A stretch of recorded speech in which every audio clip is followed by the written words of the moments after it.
مساء الخير. أهلا بيكم في أسهل طريقة لعمل العجة المقلية.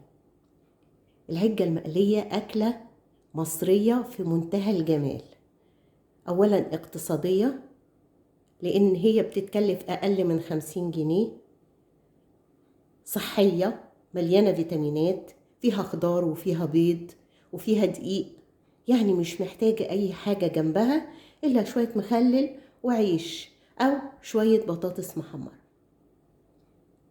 تعالوا نشوف هتتعمل ازاي. بسم الله الرحمن الرحيم. طاسة على النار، احط فيها شوية زيت صغيرة كده، اي نوع زيت بتفضليه. هنزل ببصلاية مبشورة كده على النار، هقلبها كويس لغاية لما تدبل. لازم تدبل خالص بس ما تحمرش. البصل عندي دبل خلاص، هنزل بفلفلاية او فلفلتين صغيرين مبشورين كده او متقطعين صغير قوي. لازم يكون كل حاجة متقطعة صغير جدا. وبرده هنقلب كله مع بعضه علشان الخضار كله يدبل، يبقى طري ما يقرمش معايا واحنا بناكل.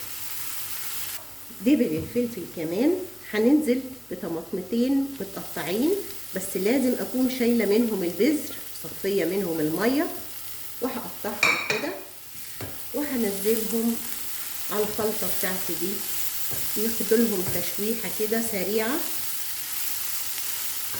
ويدبلوا هما كمان. الريحه حلوه جدا.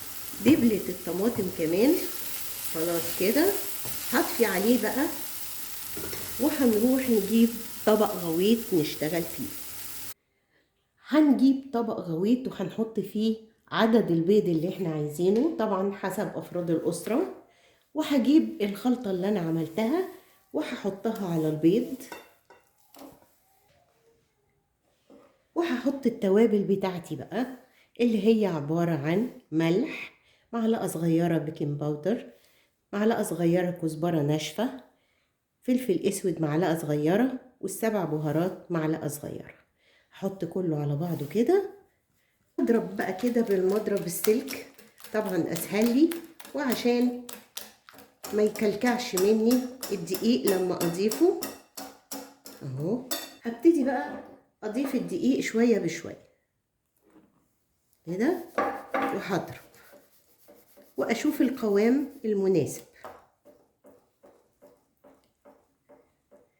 انا ممكن اضيف على الكميه دي كوبايه او كوبايه وربع من الدقيق حسب الدقيق اللي عندك، وبعدين احط لها مثلا ربع كوبايه لبن وهصبها في صينيه مدهونه وهدخلها الفرن.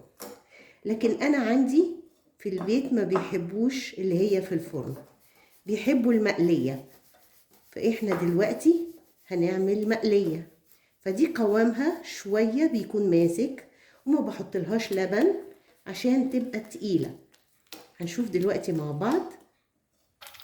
طاسه على النار، هحط فيها زيت غزير يعني كميه، وهسيبه لما يقدح يسخن كويس، وهاخد وحدات على قد ما انا عايزه اعمل الاقراص.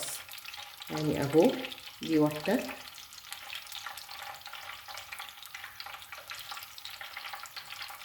واحده كمان،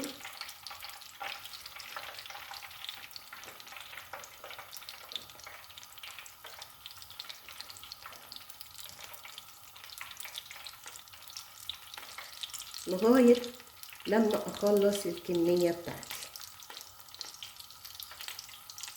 لما احس ان العجه بتاعتي بدات تنشف من تحت وتاخد لون، هقلبها كده على الوش التاني.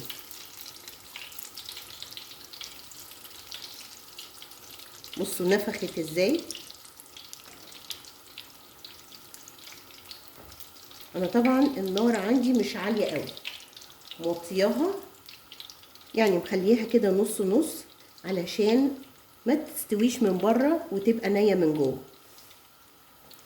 خلاص خلصنا آلية اقراص العجة بتاعتنا. بصوا شكلها عامل ازاي، بصوا بصوا من جوه كلها خضار وحلوة وطعمها في منتهى الجمال. لازم تجربوها، وإن جربتوها وعجبتكم ما تنسوش اللايك والشير والاشتراك في القناة. الاشتراك في القناة يا جماعة عشان نقدر نكمل ونوصل لكم كل اللي عندنا. وكمان ما تنسوش الكومنتات لأن دي مهمة جدا وبتحسسني بالتواصل بيني وبينكم. ودي كانت طريقة عمل العجة المقلية بأسهل طريقة مع مين.